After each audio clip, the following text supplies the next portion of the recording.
जरांगे पाटील यांना मुंबई हायकोर्टाने नोटीस बजावली आहे। हायकोर्टाने राज्य सरकार आणि मुंबई पोलिसांनाही नोटीस बजावली आहे।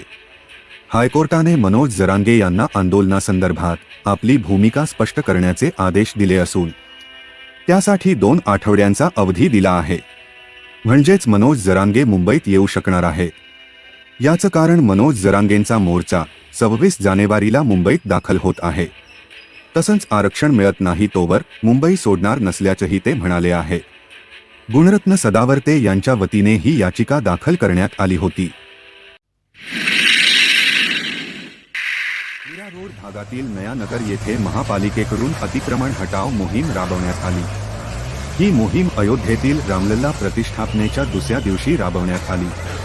तेथील दुकानदारांनी आपली दुकानं अनेक वर्षांपासून सुरू असून कोणतीही नोटीस न देता कारवाई झाली असं सांगितलं। या परिसरातील मोहम्मद शेख नावाचे गॅरेज मालक म्हणाले, आम्ही दुकानात होतो, हाताला धरून बाहेर काढलं आणि थेट बुलडोझर चालवला। का तोडलं हे सांगितलं नाही, विचारायची संधीच दिली नाही। 22 वर्ष आमचं इथं गॅरेज आहे। अशी कारवाई कधीच झाली नव्हती। तेथे असलेल्या एका कांदा लसणाच्या दुकानावरही कारवाई झाली। त्यांचंही सगळं सामान तोडलं आहे असं त्यांनी सांगितलं। 2 दिवस जे मीरा रोडमध्ये झालं यामुळेच आमच्यावर कारवाई केली असं ते म्हणाले आहे। ते म्हणाले, माझं इथं 40 वर्षांपासून दुकान होतं, आम्हाला काहीच सांगण्यात आलं नाही। सांगितलं असतं तर नुकसान झालं नसतं। पोलिसांनी आम्हाला बाहेर काढलं आणि दुकानं पाडण्यात आली। गल्ल्यातला पैसाही बाहेर काढू दिला नाही। ही कारवाई का केली हेच समजत नाही। मराठा आरक्षणासाठी मनोज जरांगे पाटील यांच्या नेतृत्वाखाली मराठा समाज येत्या 26 जानेवारीला मुंबईत धडक देणार आहे। लाखो मराठा या आंदोलनात सहभागी झाले आहेत।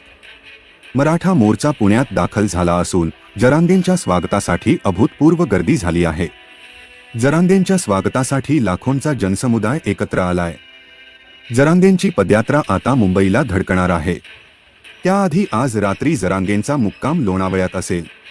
आपण मुंबई बंद पाडण्यासाठी नव्हे तर आरक्षणाच्या माध्यमातून सामान्यांचं जगणं सुसह्य व्हावं यासाठीच मोर्चा काढल्याचा दावा जरांगेंनी केलाय। लोणावळ्यातील जरांगे पाटील यांच्या मुक्कामाच्या ठिकाणची ड्रोन दृश्य समोर आली आहेत। मराठा समाजाला आरक्षण मिळवून देण्यासाठी राज्यभरातून मराठा एकवटले आहेत। 15 किलोमीटरचा रस्ता व्यापला गेलाय। मुलाला अभ्यासात रस नव्हता, पण आई वडील अभ्यास कर सांगायचे। शिकवणीला जाण्याचा आग्रह धरायचे। तो अभ्यास टाळण्यासाठी बहाणे शोधायचा।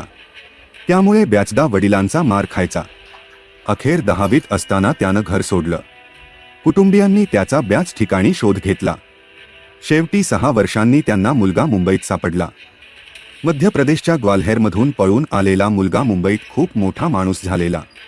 त्याचे यश पाहून आई वडिलांच्या डोळ्यात पाणी आलं। पश्चिम उपनगरीय रेल्वेवरील राम मंदिर रेल्वे स्टेशनच्या जवळच्या एका इमारतीला मोठी आग लागली आहे।